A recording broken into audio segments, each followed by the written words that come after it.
dari rangkaian eksposisi selama Kemnas. Mari kita siapkan outline eksposisi dari section 2 halaman 27. Kemudian juga tolong disiapkan dari Alkitab kita, kejadian Wahyu 21, pasal 21. Kita akan baca sampai dengan Wahyu pasal 22 ayat 1 sampai dengan 5.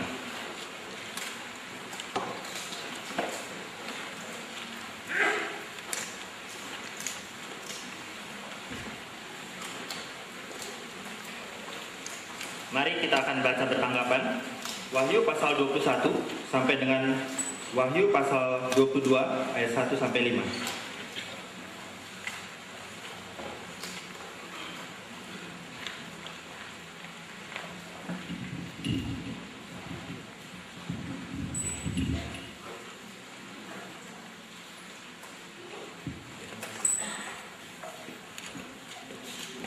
Mari, saya akan membaca ayat yang pertama dan selanjutnya. Lalu aku melihat langit yang baru dan bumi yang baru, sebab langit yang pertama dan bumi yang pertama telah berlalu, dan laut pun tidak ada lagi.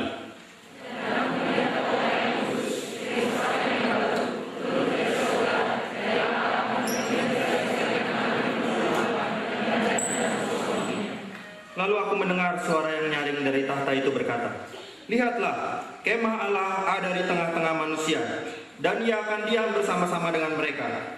Mereka akan menjadi umatnya, dan ia akan menjadi Allah mereka.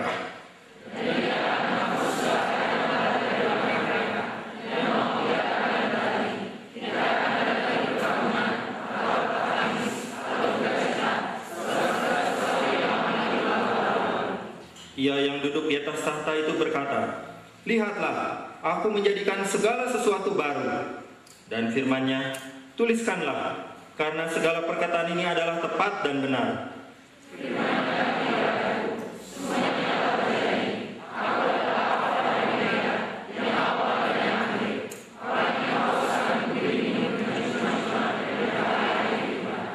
Barang siapa menang, ia akan memperoleh semuanya ini, dan aku akan menjadi Allahnya, dan ia akan menjadi anakku.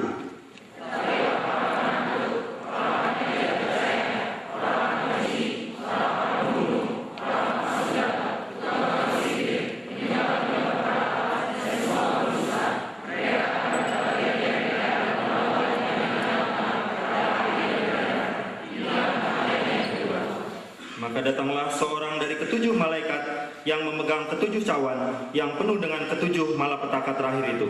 Lalu ia berkata kepadaku, katanya, "Marilah ke sini, aku akan menunjukkan kepadamu pengantin perempuan, mempelai anak domba."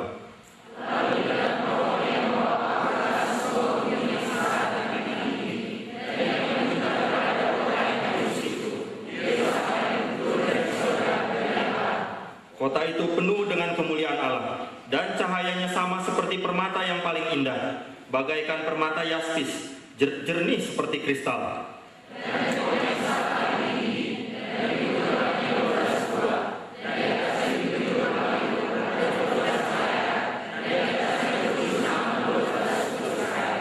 Di sebelah timur terdapat 3 pintu gerbang, dan di sebelah utara 3 pintu gerbang, dan di sebelah selatan 3 pintu gerbang, dan di sebelah barat 3 pintu gerbang.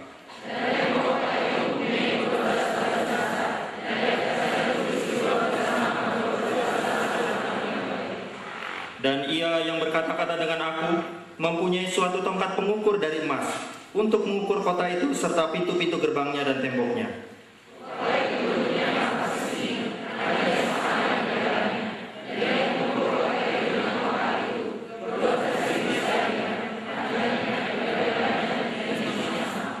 Lalu ia mengukur temboknya 140 hasta menurut ukuran manusia, yang adalah juga ukuran malaikat.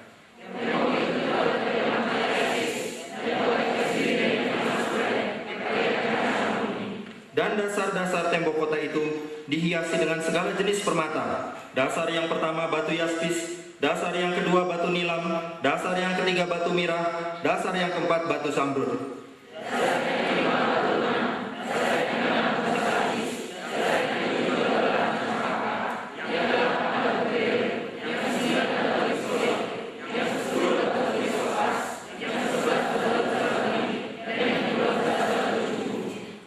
ke-12 pintu gerbang itu adalah 12 mutiara. Setiap pintu gerbang terdiri dari 1 mutiara, dan jalan-jalan kota itu dari emas murni, bagaikan kaca bening.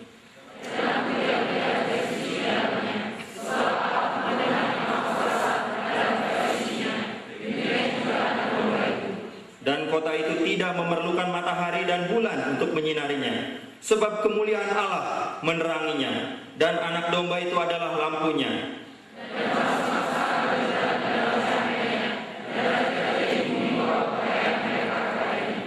Dan pintu-pintu gerbangnya tidak akan ditutup pada siang hari, sebab malam tidak akan ada lagi di sana.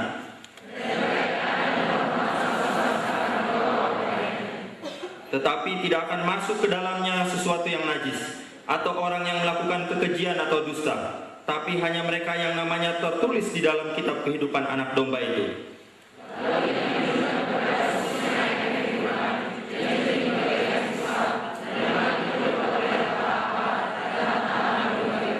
Di tengah-tengah jalan kota itu, yaitu di seberang menyeberang sungai itu, ada pohon-pohon kehidupan yang berbuah 12 kali, tiap-tiap bulan sekali. Dan daun pohon-pohon itu dipakai untuk menyembuhkan bangsa-bangsa.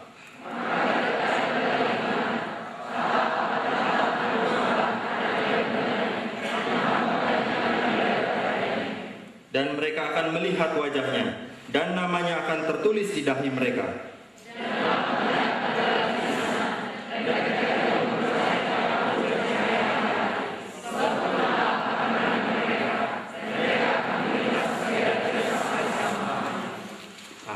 Mari kita berdoa. Ya Tuhan, dalam bagian yang terakhir dari rangkaian eksposisi selama Kemnas ini, kami berdoa, sekali lagi lawatlah kami dengan firman-Mu yang seperti pedang yang tajam bermata dua. Kami berdoa supaya Engkau memampukan kami untuk boleh merenungkan segala kebenaran firman-Mu, dan biarlah kiranya firman-Mu itu boleh mengubahkan hidup kami. Kiranya Tuhan memimpin Pak Vinoth yang akan menguraikan firman-Mu, memberi hikmat kepadanya, dan juga hamba-Mu yang akan menerjemahkan. Di dalam nama Tuhan Yesus Kristus kami berdoa. Amin.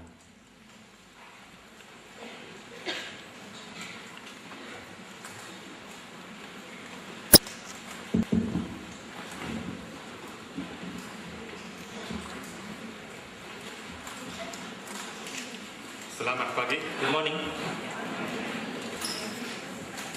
Some of you had questions from yesterday's exposition, Beberapa dari Anda memiliki pertanyaan dari eksposisi kemarin, namely about loving one's enemies.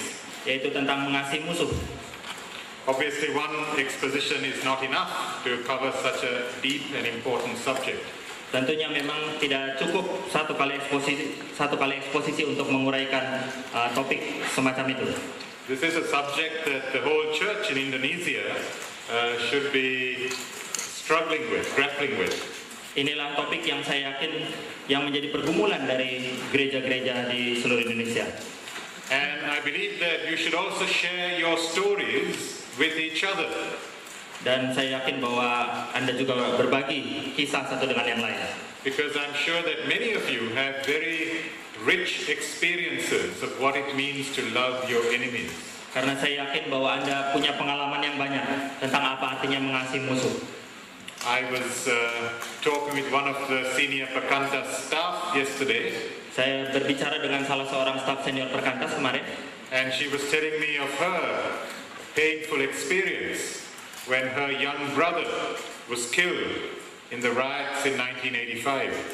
dan dia menceritakan satu pengalaman yang sangat menyakitkan tentang bagaimana adiknya terbunuh dalam satu kerusuhan pada tahun 85. He was a Chinese and he was killed by a Javanese mob.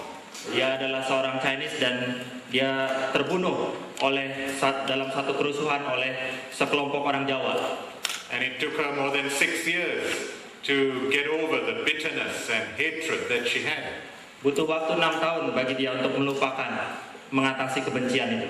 And she has chosen to stay and serve the Javanese people as a staff worker with Perkantas. Dan akhirnya dia mengambil keputusan untuk tinggal dan menjadi staf Perkantas di daerah tersebut. So when Jesus spoke of loving one's enemies, He was not saying this is going to be easy. Jadi ketika Tuhan Yesus mengatakan kasihilah musuhmu, maka dia tidak menjanjikan bahwa ini adalah suatu hal yang mudah.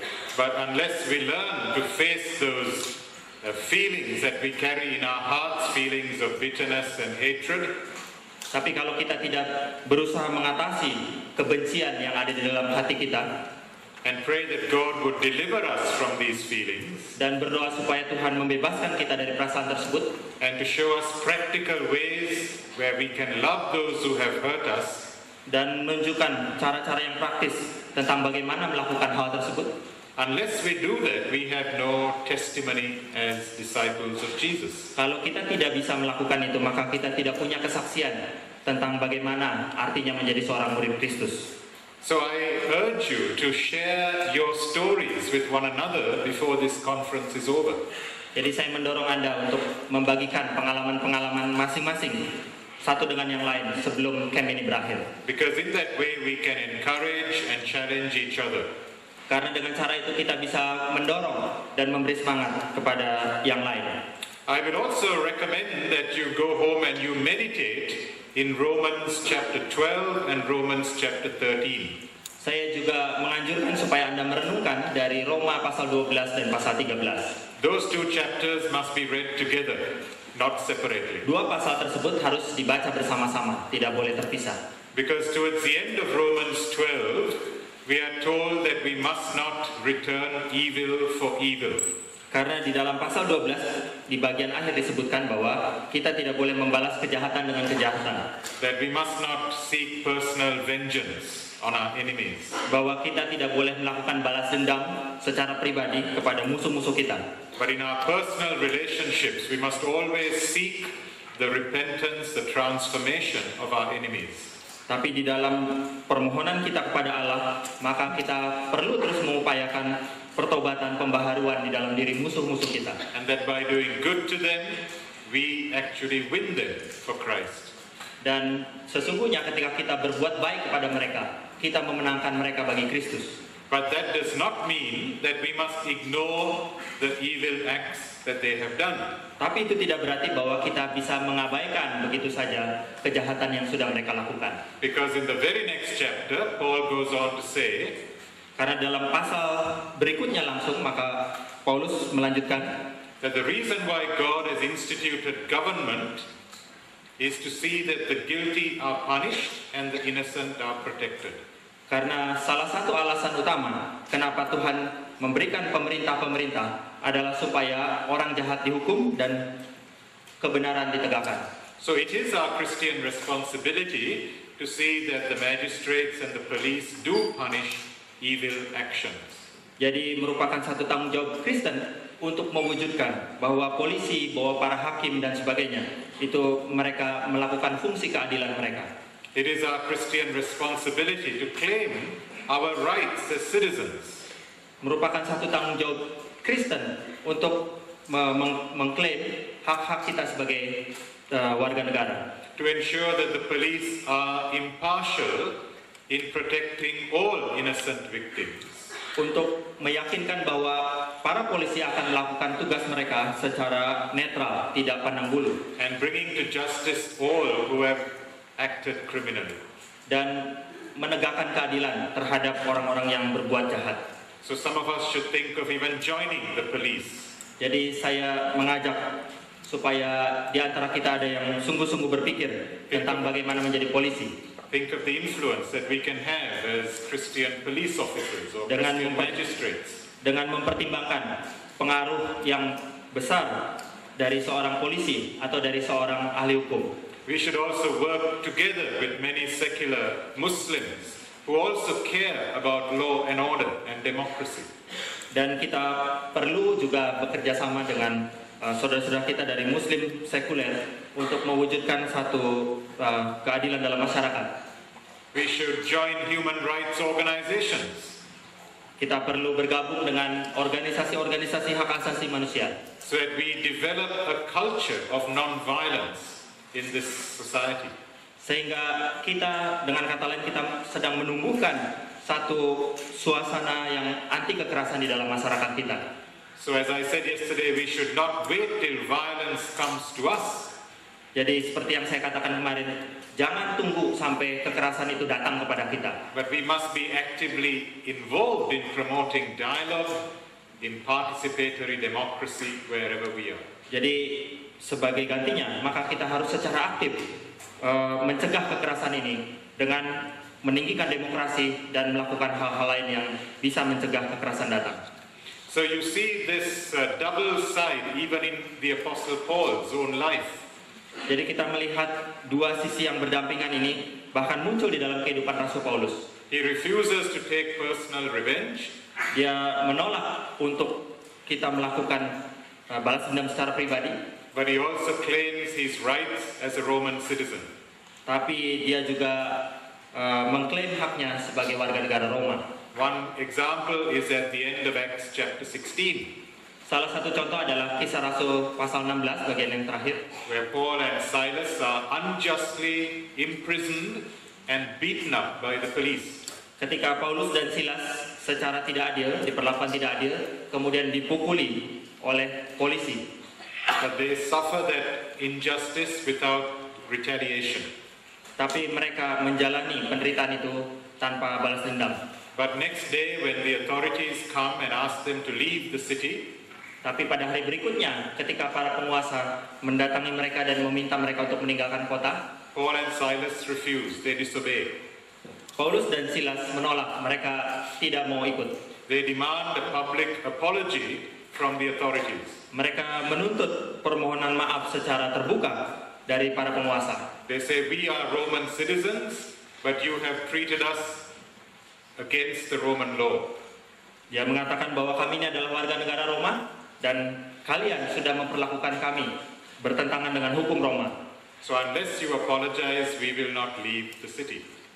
Kalau Anda tidak meminta maaf, maka kami tidak akan meninggalkan kota ini. Now, to take that kind of position demands great courage.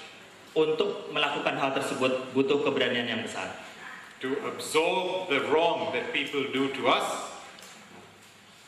to take into ourselves the wrong that people do to us without hitting back demands courage.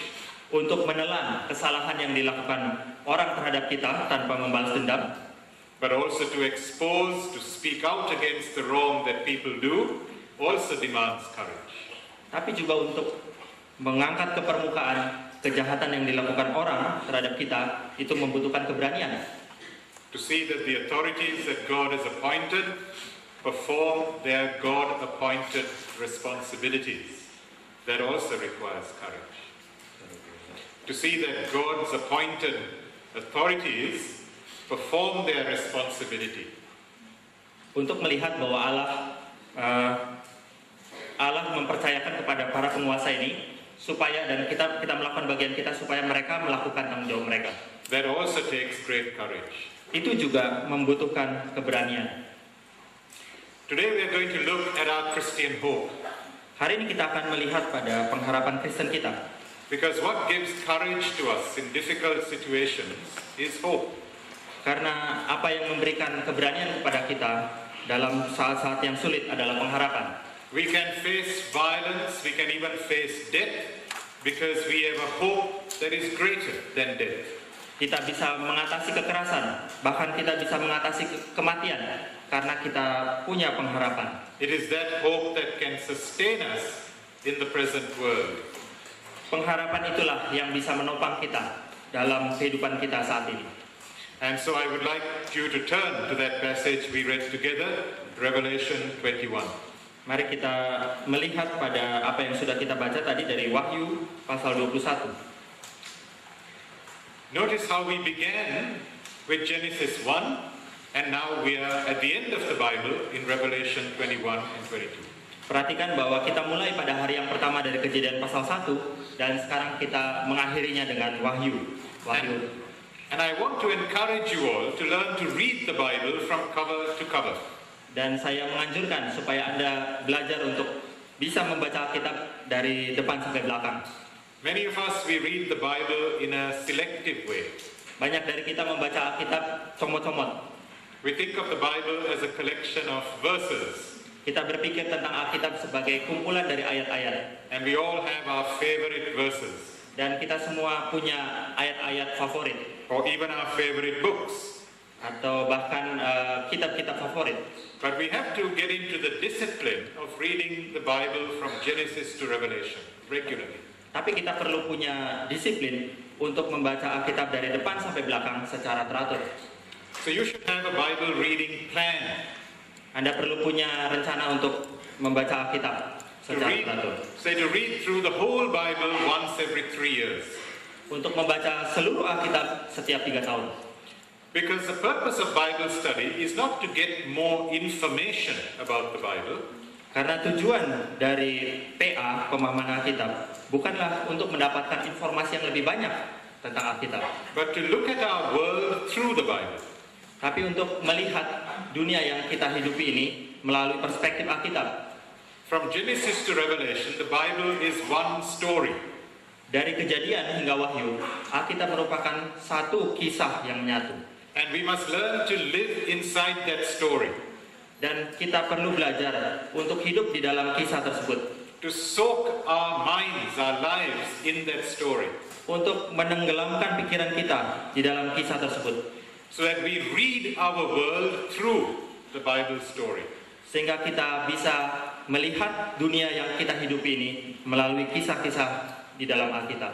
So then when we want to respond to any situation we face, sehingga ketika kita ingin berespon terhadap situasi yang kita hadapi, we won't look for just one verse from here or one verse from there to help us. Kita tidak hanya akan sekedar melihat dari satu ayat di sebelah sini, kemudian cari lagi ayat dari sebelah yang lain. Because already our minds have been formed by the story of the Bible. Karena sesungguhnya pikiran kita akhirnya sudah dibentuk oleh Alkitab. And then we respond in a biblical way. Sehingga kita mampu berespon dengan cara yang Alkitabiah. And that is what God's will is for our lives. Dan itulah kehendak Allah bagi hidup kita. So when we think of our Christian hope, there are many Christians who think that hope is going off to heaven when we die.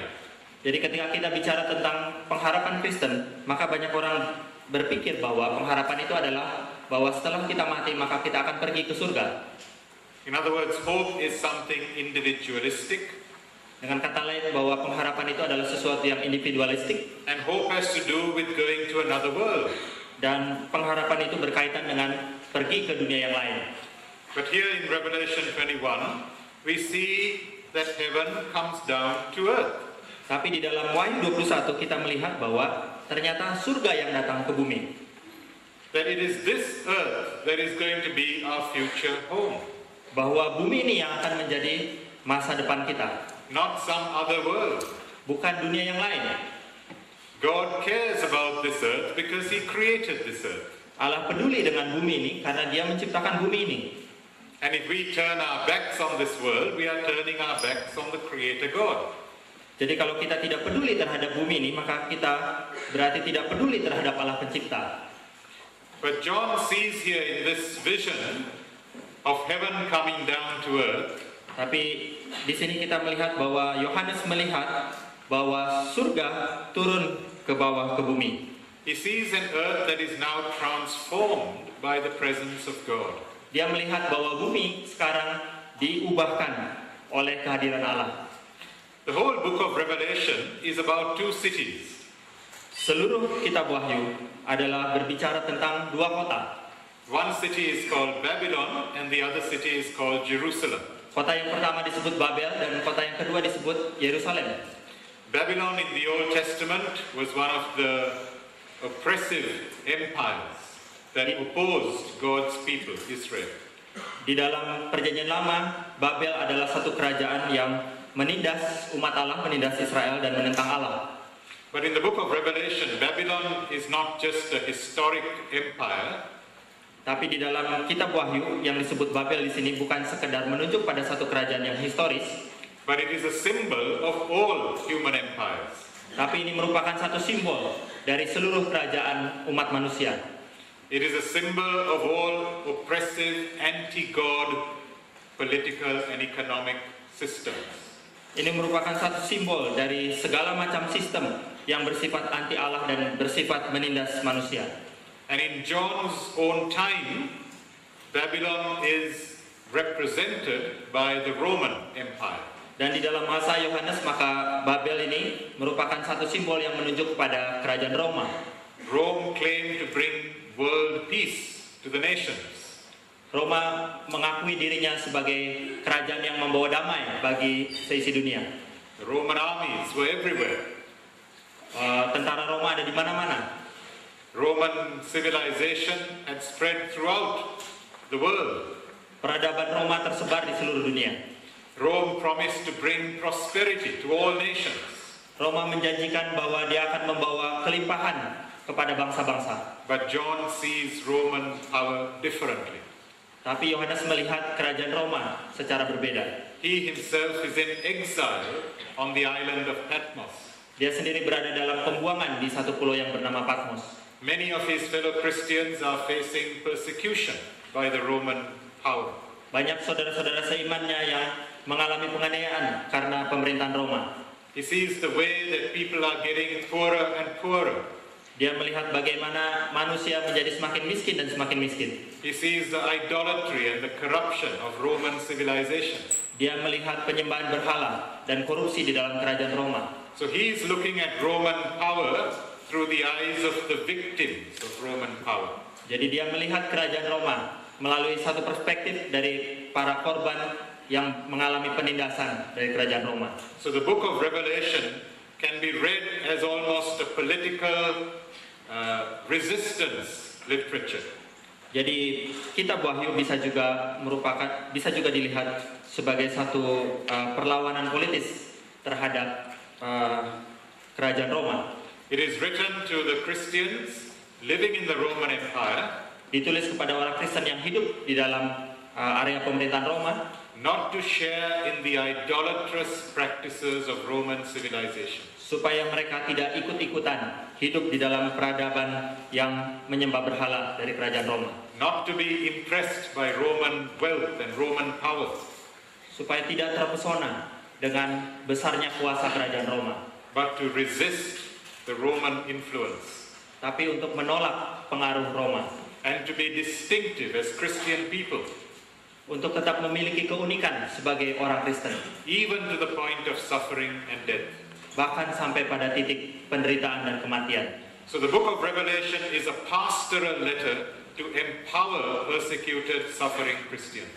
Jadi kitab Wahyu merupakan suatu tulisan pastoral, surat pastoral untuk umat yang sedang mengalami penganiayaan. So John exposes Roman civilization as Babylon. Jadi Yohanes memperlihatkan bagaimana peradaban manusia merupakan kerajaan Babel as opposed to God's purposes for the world. yang berlawanan dengan kehendak Allah atas seisi dunia.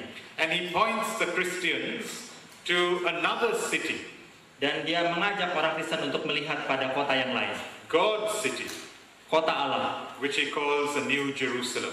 yang disebut Yerusalem baru. The old Jerusalem is lying in ruins. Yerusalem yang lama sudah hancur lebur.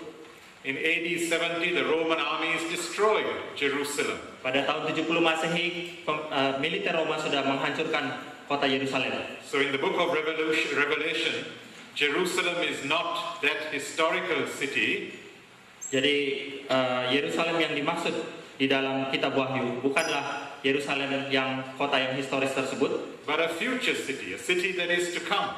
tapi kota yang akan datang. It is also called the bride of the Lamb. Disebut juga sebagai mempelai anak domba. It is called the kingdom of God, Disebut juga sebagai kerajaan Allah, the city where God's throne is. kota di mana tahta Allah berada. Now, up till chapter 21 in the book of Revelation, Hingga pasal 21 dari kitab Wahyu, God's throne is in heaven. tahta Allah ada di surga. So heaven is a place where God rules, uncontested, unchallenged. Surga adalah tempat di mana Allah memerintah tanpa ada perlawanan. God is present on the earth in and through the suffering of his people. Allah hadir di tengah dunia melalui umatnya yang menderita. But the day is coming when God's throne will come down to earth. Tapi akan tiba harinya ketika tahta Allah itu akan datang di muka bumi. And when God's throne comes to earth, everything is now changed. Dan ketika tahta Allah datang ke muka bumi, maka segala sesuatunya akan berubah. There is now a new creation. Sekarang ada ciptaan yang baru. But notice that the new creation is not the destruction of the old. Tapi perhatikan bahwa ciptaan yang baru ini tidak berarti penghancuran dari segala sesuatu yang lama. God does not destroy the world and start all over again. Allah tidak menghancurkan dunia dan kemudian memulai segala sesuatunya dari awal lagi. In verse 5, the one who was seated on the throne said, "See, I am making all things new."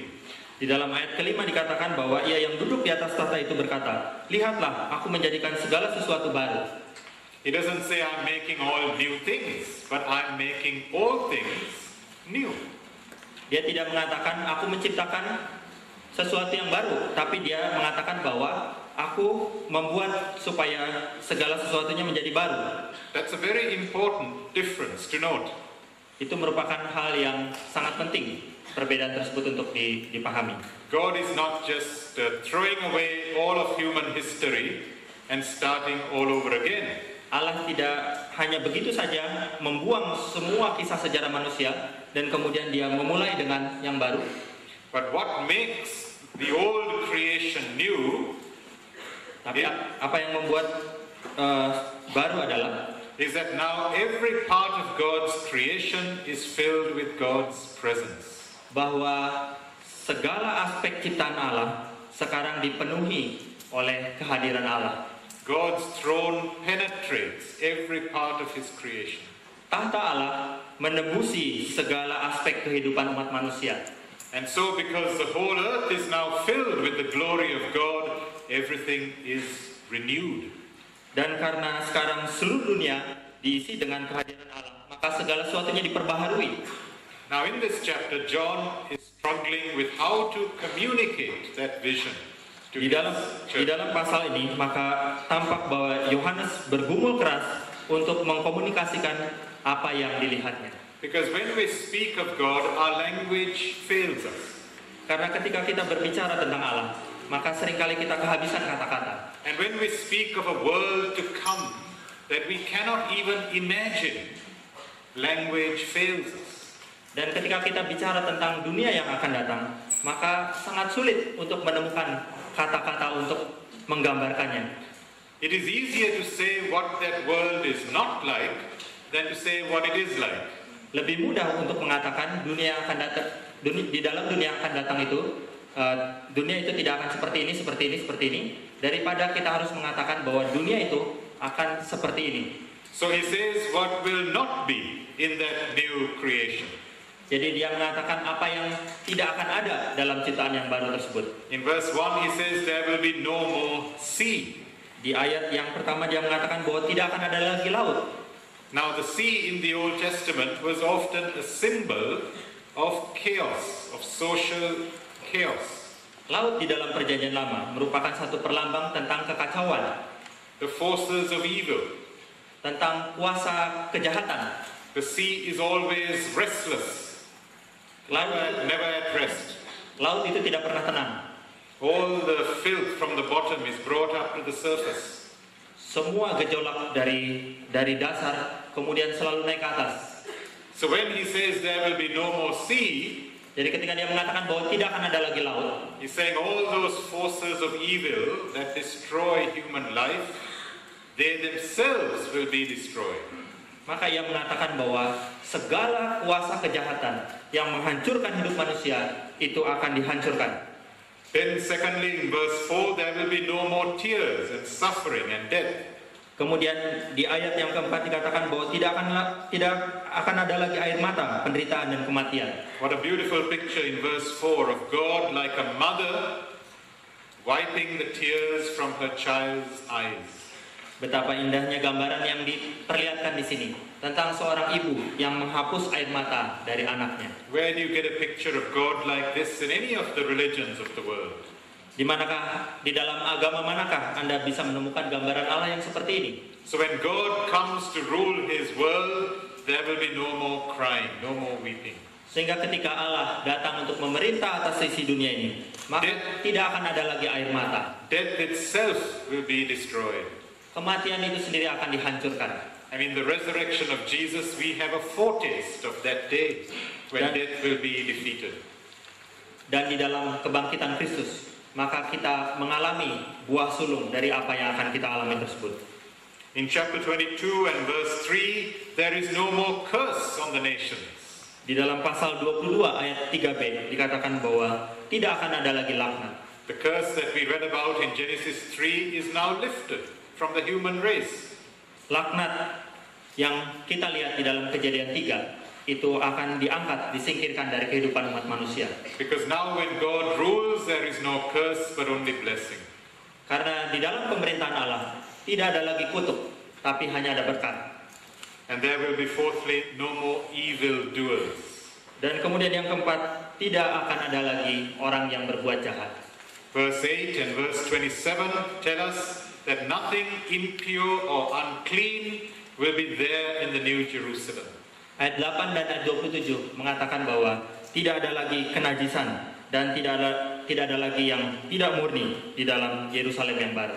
So those who still hold on to impurity, to uncleanness, to evil, will exclude themselves from the New Jerusalem. Jadi mereka yang terus ingin berada di dalam kenajisan dan kejahatan mereka akan membuat dirinya terpisah dari Yerusalem yang baru. Because if the New Jerusalem is filled with God's presence, karena jika Yerusalem yang baru diisi dengan kehadiran Allah, only that which is holy can enter.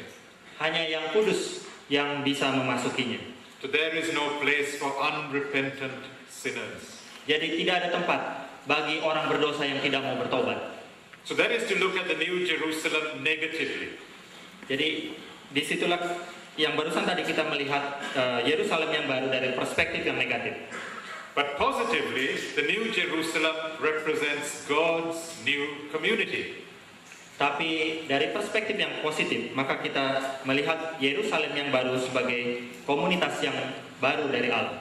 Look at verse 3. Lihat ayat ketiga. It says God will make a new covenant with humanity.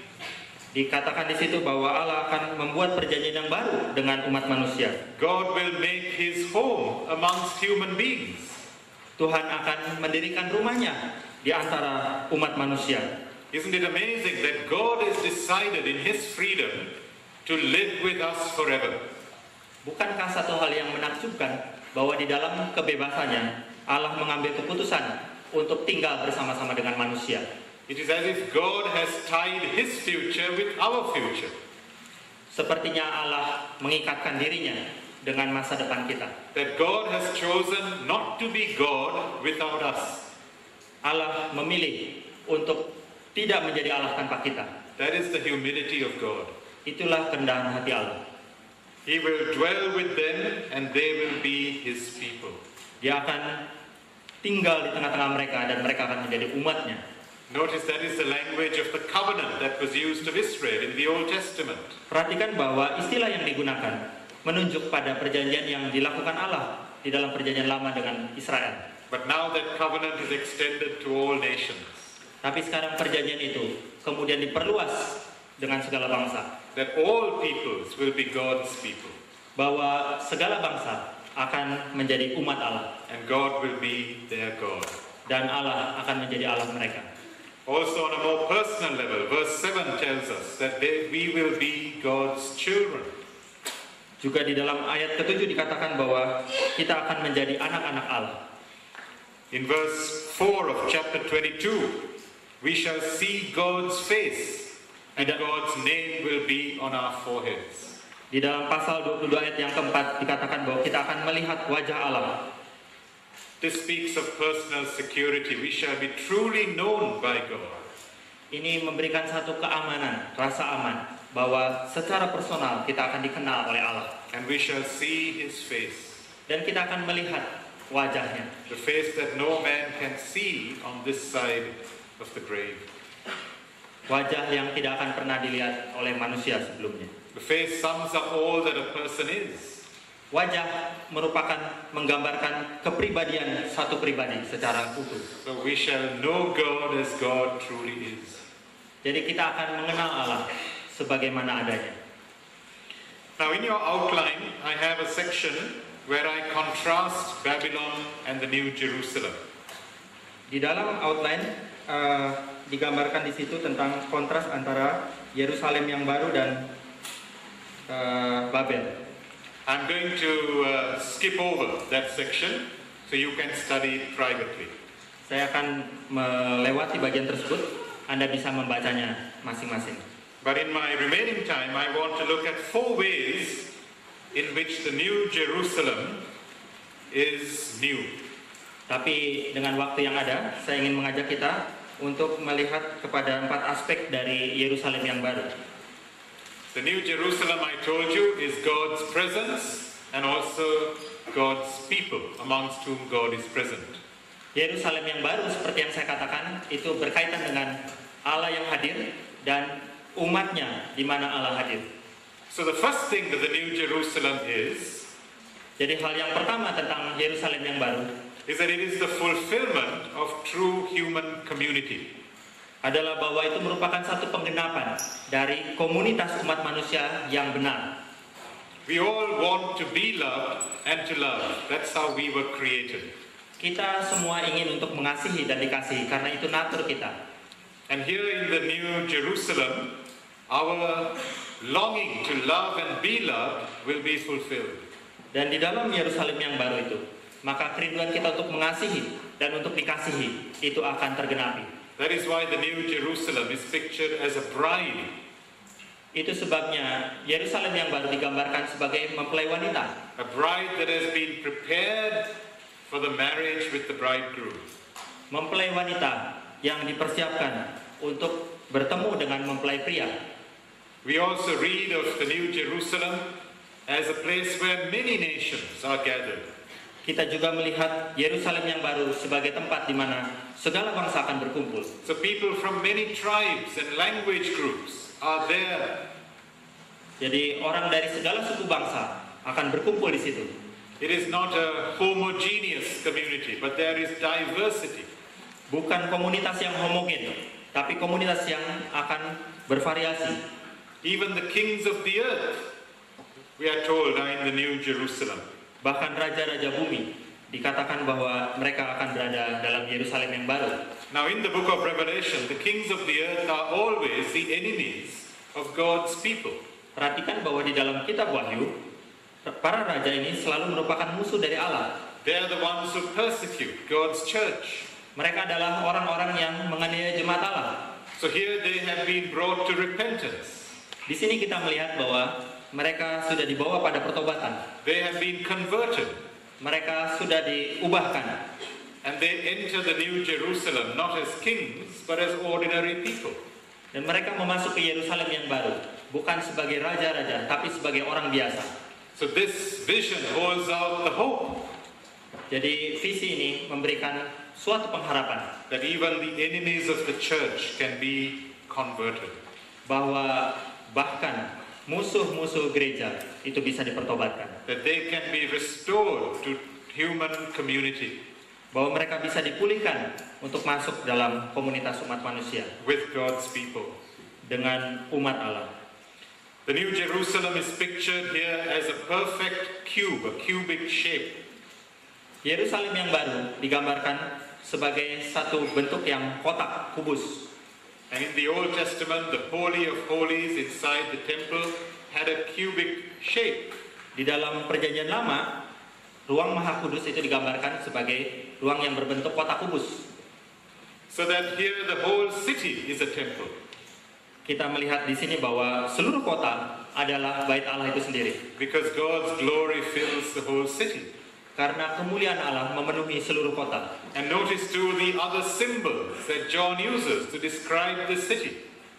Perhatikan bahwa inilah simbol yang digunakan oleh Yohanes untuk menggambarkan kota ini. He speaks of 12 gates which represent the 12 tribes of Israel. Dia bicara tentang 12 pintu gerbang untuk menggambarkan 12 suku Israel. So this is a community that stands in continuity with ancient Israel.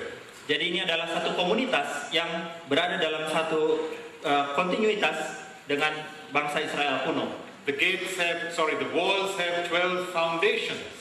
Dinding-dindingnya memiliki 12 dasar. Who are the 12 apostles? yaitu ke-12 rasul. So this is a community that is built on the teaching of the apostles. Jadi inilah komunitas yang dibangun di atas pengajaran para rasul. In other words, the gospel is what unites this community. Dengan kata lain, Injil lah yang mempersatukan komunitas ini. So here we see the fulfillment both of Old Testament Israel and the New Testament church. Jadi di sini kita melihat penggenapan dari umat Israel perjanjian lama maupun umat Allah gereja di perjanjian baru. This is the completion of the mission of the church. Inilah penggenapan dari misi gereja. Where from every people there are worshippers to God. Di mana dari segala suku bangsa ada penyembah-penyembah Allah. Reconciled with God and with one another. Diperdamaikan dengan Allah dan dengan sesama. The second thing that the New Jerusalem represents, hal kedua dari Yerusalem yang baru, is the fulfillment of human work and culture. Menggambarkan penggenapan dari karya manusia dan budaya manusia. Isn't it interesting that it says the kings of the earth will bring the glory of the nations into the New Jerusalem? Bukankah hal yang menarik dengan gambaran bahwa raja-raja bumi akan membawa kekayaan mereka kepada Yerusalem yang baru? Verse 24 and verse 26. Ayat 24 dan ayat 26. The glory and the honor of the nations are the cultural treasures of the nations. Kekayaan dan kehormatan bangsa-bangsa merupakan kekayaan budaya dari bangsa-bangsa. So not only will there be people, but there will also be cultures. Jadi bukan hanya akan ada manusia di situ, tapi juga akan ada budaya di situ. And isn't that what even cities today are about? Bukankah itu yang ada dalam kota-kota pada saat ini? In modern cities, we see people from different ethnic and cultural groups. Di dalam kota-kota modern kita melihat orang dari segala macam latar belakang etnis dan budaya. But cities also are about architecture and technology. Tapi city juga berkaitan dengan arsitektur dan teknologi. There are concert halls and theaters and museums. Ada museum, ada teater seni dan sebagainya. Now, so it will be in the New Jerusalem. Jadi hal-hal tersebut akan ada di dalam Yerusalem yang baru. That everything that is good and beautiful and pleasing to God, segala sesuatu yang baik, yang indah dan yang menyenangkan bagi Allah, in every human culture, di dalam setiap budaya manusia, is not lost forever. Tidak akan tiba-tiba hilang selama-lamanya. But they will be resurrected and directed to the worship of God in the New Jerusalem. Tapi mereka akan dibangkitkan dan ditujukan untuk ibadah penyembahan kepada Allah. So the story of the Bible that began with a couple in a garden. Jadi kisah Alkitab yang dimulai dari sepasang manusia dalam satu taman, it ends with a multicultural community in a city. Berakhir dengan satu keadaan di mana ada sekelompok orang dalam jumlah yang besar dari berbagai budaya dalam satu kota. And that is what gives human history meaning. Itulah yang memberi arti kepada sejarah manusia. It is that God has promised that everything that is good and true and beautiful in human history is not lost. Bahwa segala sesuatu yang baik, benar dan indah di dalam sejarah umat manusia tidak akan hilang begitu saja. Whatever work we have done, if it is work that is pleasing to God, it will be there in the New Jerusalem. Apapun karya yang kita hasilkan, kalau itu berkenan di hadapan Allah, maka itu akan ada di dalam Yerusalem yang baru. Now that is why it's only Christians who can find meaning in their work. Itulah sebabnya orang Kristen bisa menemukan makna di dalam pekerjaan mereka. If you ask your friends, why are you working or why do you want to work, how will they answer? Jika Anda tanya teman-teman Anda, kenapa Anda bekerja? Untuk apa Anda bekerja? Usually they will say, well, I have to work to get money to survive. Biasanya mereka akan berkata bahwa saya harus bekerja untuk dapat uang supaya saya bisa bertahan hidup. But work itself has no meaning. Tapi pekerjaan itu sendiri tidak memiliki makna. If one day I am going to die and also my culture, my civilization will one day die, jika satu saat saya mati dan kemudian peradaban saya juga musnah, then how can we say that work has any eternal meaning? Bagaimana kita bisa berkata bahwa pekerjaan itu punya satu makna yang kekal?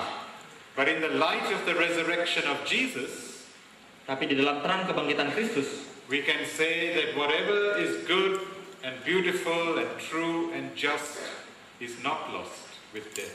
kita dapat mengatakan bahwa apapun yang baik, yang benar, yang indah di hadapan Allah, maka itu tidak akan hilang begitu saja. But there will be music, there will be art, there will be dance, there will be drama, all in the New Jerusalem. Akan ada musik, akan ada seni, akan ada drama di dalam Yerusalem yang baru. There will be architecture, there will be science, there will be technology in the New Jerusalem. Akan ada arsitektur, sains, teknologi di dalam Yerusalem yang baru. And that is why we need to take these subjects seriously. Itulah sebabnya kita perlu belajar hal ini dengan baik. Because when we seek to transform these subjects towards God's kingdom, Karena kalau kita ingin untuk mengubahkan area ini bagi kerajaan Allah, when we seek to direct our cultures towards God's kingdom, ketika kita ingin mengarahkan budaya kita kepada kerajaan Allah, we are involved in work that is of eternal value. kita sedang terlibat dalam satu pekerjaan yang memiliki nilai kekal. So it is not only evangelism that has eternal value, but all human work that is pleasing to God.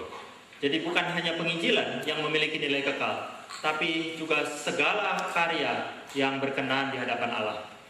Now you are a very rich people in this place.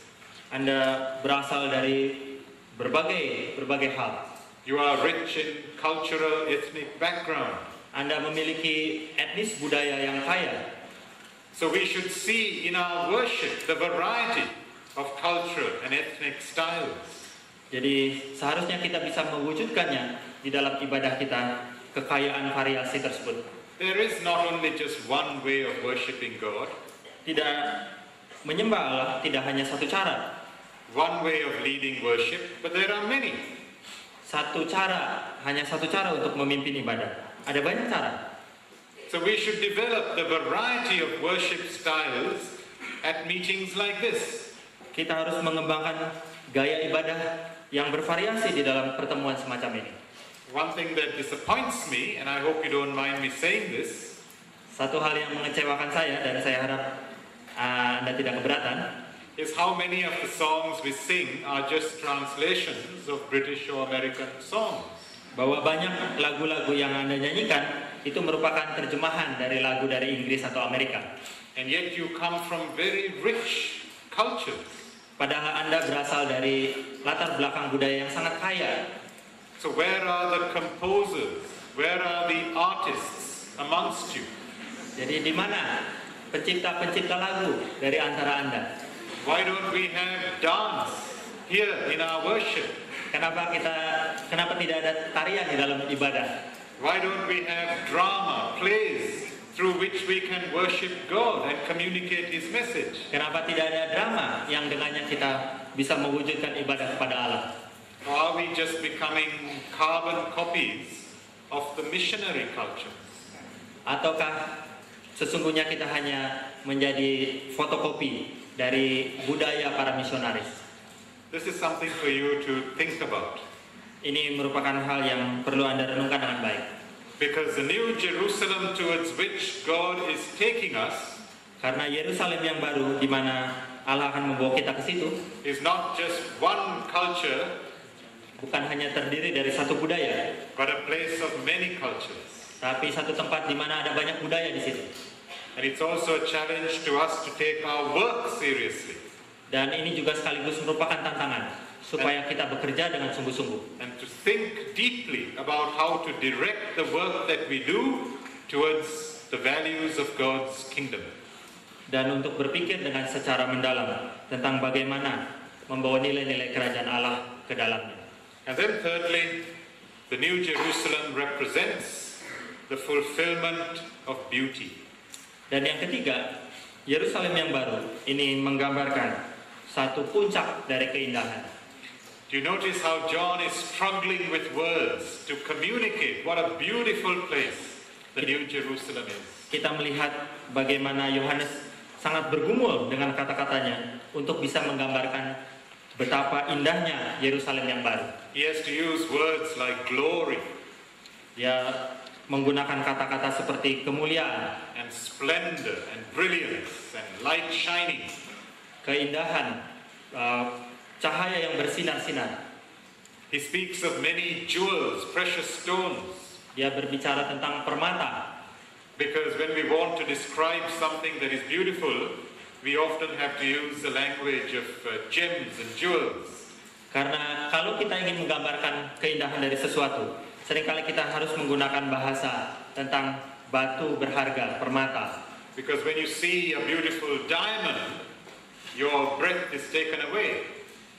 Karena ketika Anda melihat permata yang sangat indah, maka Anda tidak bisa bernapas. So John is struggling with how to communicate. What a beautiful, Jadi Yohanes sangat bergumul what a beautiful, bagaimana mengkomunikasikan keindahan ini. what a beautiful city and people this is going to be. Betapa indahnya kota dan umat Allah yang ada dalamnya yang akan datang. And notice, remember that he's writing to Christians who are a struggling, suffering minority in Asia Minor. Dan kita perlu ingat bahwa ini ditulis kepada orang-orang Kristen yang sedang menderita penganiayaan di daerah Asia Kecil. When they look at themselves now, they must be thinking, oh, how ugly, how unattractive we are. Ketika mereka melihat kepada diri sendiri, maka sangat mungkin mereka berpikir betapa buruknya mereka, betapa tidak menariknya mereka. So John is getting them to lift their eyes and to look to the future. Maka Yohanes mengajak mereka untuk membuka mata mereka, untuk melihat kepada masa depan. That through their suffering, God is preparing them. Bahwa melalui penderitaan mereka, Allah sedang mempersiapkan mereka. God is burning away their ugliness.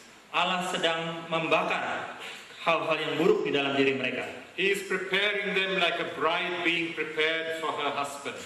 Dia sedang mempersiapkan mereka seperti seorang mempelai wanita dipersiapkan bagi suaminya. So that one day they're going to stand as beautiful creatures. Sehingga satu hari nanti mereka akan berdiri di hadapan Allah sebagai satu makhluk ciptaan yang cantik, yang indah, yang mulia. Given in marriage to the Lamb. Yang dipersembahkan untuk menjalani pernikahan dengan mempelai pria. Now it is that vision that will sustain us in our present suffering. Visi tersebut yang memungkinkan kita, yang menopang kita di dalam penderitaan pada masa kini. And then fourthly, the New Jerusalem represents dan yang keempat, Yerusalem yang baru itu mewakili the transcendence of religion. Transendensi dari agama. Verse 22 says that there is no temple in the city. Ayat 22 mengatakan, pasal 22 mengatakan bahwa tidak ada bait Allah di kota tersebut. Now many cities in Asia boast about their great temples, their religious shrines. Banyak kota di Asia, mereka membanggakan diri dengan banyaknya kuil-kuil penyembahan di dalam kota tersebut. Kuala Lumpur boasts that it has one of the largest mosques in the world. Kuala Lumpur membanggakan dirinya dengan mengatakan bahwa mereka punya masjid terbesar di seluruh dunia.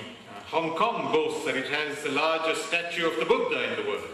Hong Kong membanggakan dirinya dengan patung Buddha terbesar di dunia. When any immigrants go to a new city, the first thing they do is to build a temple or a place of worship. Ketika sekelompok orang datang untuk membangun satu kota, maka hal pertama yang mereka lakukan adalah membangun tempat ibadah. And think of the enormous wealth that has gone into building the great cathedrals in Europe. Coba pertimbangkan, coba pikir dengan baik, betapa banyaknya nilai harta benda yang dibutuhkan untuk membangun katedral yang besar di Eropa. But John says there is no temple, there is no place of worship in the New Jerusalem. Tapi Yohanes mengatakan bahwa tidak ada bait Allah di Yerusalem yang baru. Why? Because as we saw before, the whole city is a temple. Kenapa? Karena seluruh kota adalah bait Allah. God's glory, God's presence fills every part of the city. Kehadiran Allah, kemuliaan Allah memenuhi seluruh bagian dari kota tersebut. So there is no difference between what is called sacred and what is called secular. Jadi tidak ada perbedaan dari apa yang disebut kudus dan apa yang disebut sekuler. There are no activities that we call religious activities or spiritual activities. Tidak ada aktivitas yang disebut sebagai aktivitas rohani dan aktivitas sekuler. Because now every human activity is worship. Karena sekarang setiap aktivitas manusia adalah ibadah kepada Allah. That through everyday ordinary tasks, God is glorified. Melalui setiap aktivitas sehari-hari, Allah dipermuliakan. So notice that the city is filled with the glory of God and the Lamb. Jadi perhatikan bahwa seluruh kota dipenuhi oleh kemuliaan Allah dan kemuliaan anak domba. It is a very Christ-centered vision. Ini merupakan satu visi yang sangat berpusat pada Kristus. That the crucified and risen Jesus is at the right hand of God the Father. Bahwa Allah yang disalibkan dan dibangkitkan berada di sebelah kanan Allah Bapa. Receiving the worship of the nations. Menerima penyembahan dari segala bangsa. That all the work and all that goes on in the city is now directed towards Him. Segala sesuatu yang dilakukan di kota tersebut ditujukan kepadanya. So you see how distinctive this Christian hope is. Jadi kita melihat betapa uniknya pengharapan Kristen ini. And this hope is given to us not just to satisfy our curiosity about the future. Pengharapan ini diberikan kepada kita bukan hanya sekedar untuk memuaskan rasa ingin tahu kita tentang masa depan. It is not that we can just sit back and wait for these things to happen. Bukan diberikan supaya kita bisa duduk-duduk santai untuk menunggu apa yang akan terjadi di masa depan. But if the Bible ends with this vision, it is because this vision is given to us to challenge us today. Kalau Alkitab ditutup dengan bagian yang seperti ini, maka itu diberikan supaya itu menantang kita untuk kehidupan hari ini. We are to live today as signs of God's future. Kita harus menjalani hidup kita hari ini sebagai tanda dari apa yang akan terjadi di masa depan. Because the Church of Christ is where God's future has already dawned. Karena gereja Kristus adalah tempat di mana kerajaan Allah sudah dimulai. In the resurrection of Jesus, we have a glimpse of God's future. Di dalam kebangkitan Kristus, maka kita melihat gambaran tentang apa yang akan terjadi di masa depan. And when we give our lives to the risen Jesus, jadi ketika kita memberikan hidup kita kepada Kristus yang bangkit, and He draws us into His datang, body. kerajaan Allah yang akan datang. So for example, if we read that on that day God will wipe away every tear, jadi misalnya kalau kita membaca bahwa pada satu hari nanti Tuhan akan menghapus semua air mata, that challenges us today to seek to wipe away the tears of people around us. Itu menantang kita supaya pada hari ini kita menghapus air mata orang-orang yang ada di sekitar kita. To be involved in ministries of compassion and social justice. Untuk terlibat dalam pelayanan yang menyatakan belas kasihan dan menegakkan keadilan. Remember how our Lord said, even a cup of cold water given to the least of these my brethren will not be forgotten. Ingat apa yang dikatakan Tuhan Yesus bahwa bahkan secangkir air dingin yang diberikan kepada orang yang terkecil dari antara kamu tidak akan dilupakan oleh Allah. How much more if we go and provide clean drinking water to people in a village in Nepal. Betapa lebih lagi kalau kita menyediakan air bersih untuk orang di kampung, misalnya di Nepal. Or we care for the victims of HIV or AIDS in Southern Africa. Atau kalau kita menyediakan pertolongan bagi para korban AIDS di Afrika. Those actions reflect God's purposes for His world. Tindakan-tindakan tersebut merefleksikan maksud Allah atas dunia ini. Or when we see in this vision people from many tribes and language groups worshiping God around His throne. Atau kalau kita melihat bahwa di dalam visi ini, maka ada manusia dari segala bangsa bersujud menyembah kepada Allah. That challenges us now to take the gospel to all tribes and all language groups. Itu menantang kita untuk membawa Injil kepada segala suku bangsa. To translate the gospel message into every culture on the earth. Untuk menerjemahkan Alkitab kepada segala bahasa yang ada di dunia ini. And if we see in this vision a new human community where there is real reconciliation. Dan kalau kita melihat bahwa di dalam Yerusalem yang baru ini ada satu komunitas di mana terjadi rekonsiliasi. Then it challenges us now to live in true reconciliation in our Christian communities. Maka itu menantang kita supaya di dalam menjalani hidup Kristen kita menjalani satu hidup yang penuh dengan rekonsiliasi. To break down all those walls of denominational and ethnic differences that keep us apart from each other. Untuk menghancurkan segala bentuk tembok denominasi atau etnis yang menghalangi kita untuk berkumpul bersama. And when we see this vision of the people bringing the glory and the honor of their cultures into the New Jerusalem, dan ketika kita melihat bahwa manusia dari segala bangsa datang membawa segala karya mereka kepada Allah, then it challenges us to redeem our cultures, maka itu menantang kita untuk membebaskan budaya kita, to preserve what is good and beautiful in our cultures, untuk memelihara hal-hal yang baik di dalam budaya kita, and to develop them and direct them to the purposes of God. untuk mengembangkannya dan mengarahkannya kepada Allah. And so this vision is given to us to challenge us today. Jadi visi ini diberikan kepada kita untuk menantang kita pada hari ini, To live as an alternative society. untuk menjalani hidup sebagai masyarakat alternatif di dalam masyarakat kita, And to point people to God's final reality. dan untuk menunjukkan kepada manusia tentang realitas yang terakhir dari Allah. May God give us the grace to live in this way. Kiranya Allah memberikan kepada kita anugerah untuk bisa menjalani hidup semacam ini. Let's pray together. Mari kita berdoa.